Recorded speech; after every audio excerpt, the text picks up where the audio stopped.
Сокулукта бара жаткан поезд атты сүзүп кетти. Бүгүн Сокулук районуна караштуу Кожомкул айылында кырсык катталды. Бул тууралуу көөлөр билдиришти. Маалыматка караганда темир жолдон өтүп бара жаткан атты поезд сүзүп кетти. 12 апрелге карата өлкөдө күтүлгөн аба ырайы. 12 апрелде түнкүсүн Ысык Көл облустунун айрым жерлеринде жаан жаап, күн күркүрөйт, бийик тоолуу райондордо карга айланат.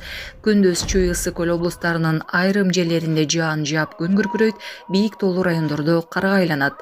Бишкек шаарында жаан чачын жаабайт, абанын температурасы түнкүсүн +9 +11, күндүз +26 +28 градус жылуу болот.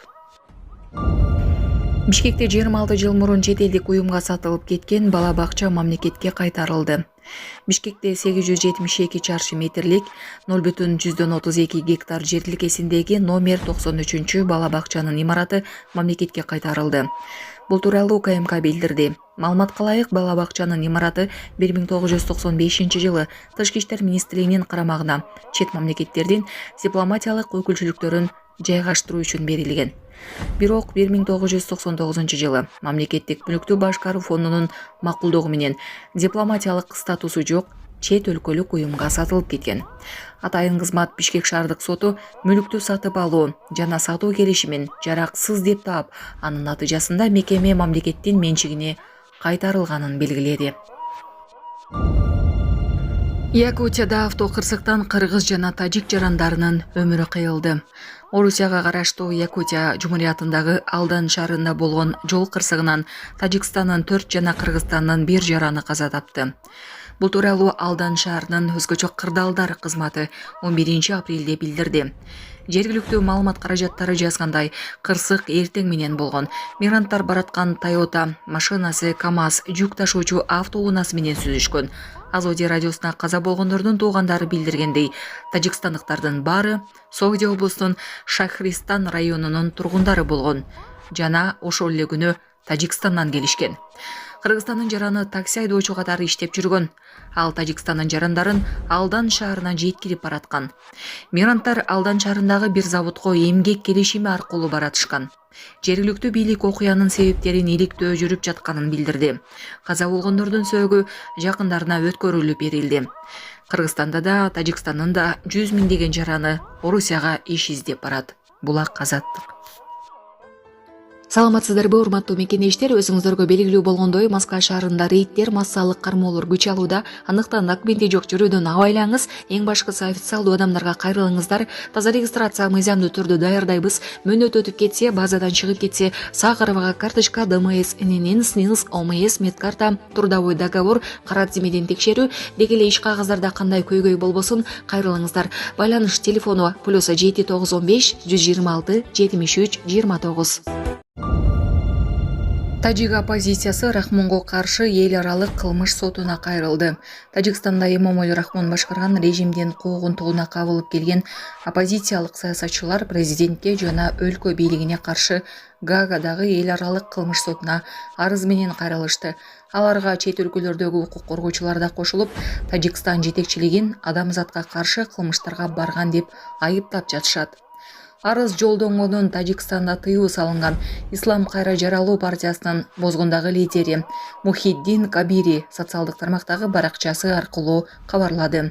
Эми иш эл аралык кылмыш сотунун прокурорлорунда. Ал Рахмон жакын арада тажик элине каршы жасалган бардык кылмыштар үчүн жооп берерине үмүттөнөм, деди Кабири. Арыз жолдонгонун юрист Никола Линьоль жана Линкенд социалдык түйүнүндө бышыктады. Анын айтымында эл аралык ыктыярчылардын Украин фонду, Freedom for Евразия жана Тажикстандын Ислам кайра жаралуу партиясы эл аралык кылмыш сотуна кайрылып, Тажикстан бийлигинин репрессиялык саясатын ачыкка чыгарууну көздөшкөн. Жарыяланган маалыматка караганда, тергөөчүнүн 60тан ашык документтештерилген факт негиз боло алат.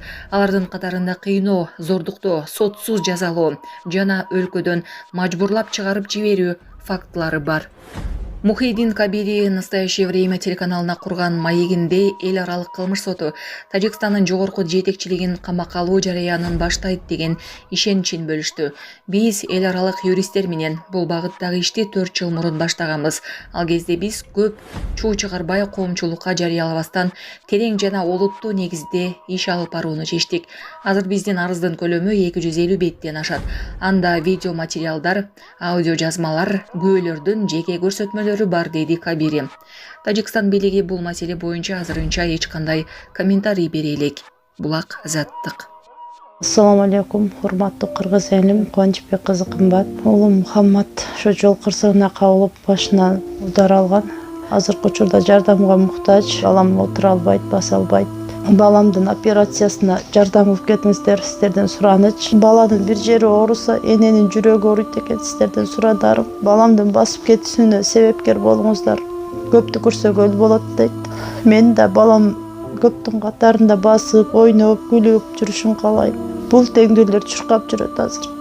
Жардамыңыздарды аябаңыздар. Сиздердин берген жардамыңыздарды алып жатабыз. Рахмат чоң. Бизге азыркы учурда $5000 каражаты керектөлүүдө, $13,000 чогулду. Жардамыңыздарга чоң рахмат, Аллах таалам ыраазы болсун. Кредиттин номерлер Мбанк кымбатка деп чыгат 3197. Ошол эле номерде оденги бар. Баланс кылып салам дегендерге. Россия өлкөсүнөн котором дегендерге Сбербанк бар. 0600 Самаган деп чыгат. Өзүмдүн иним азыркы учурда Россия өлкөсүндө иштеп жүрөт. Берген жардамыңыздарга чоң рахмат, Аллах таалам ыраазы болсун.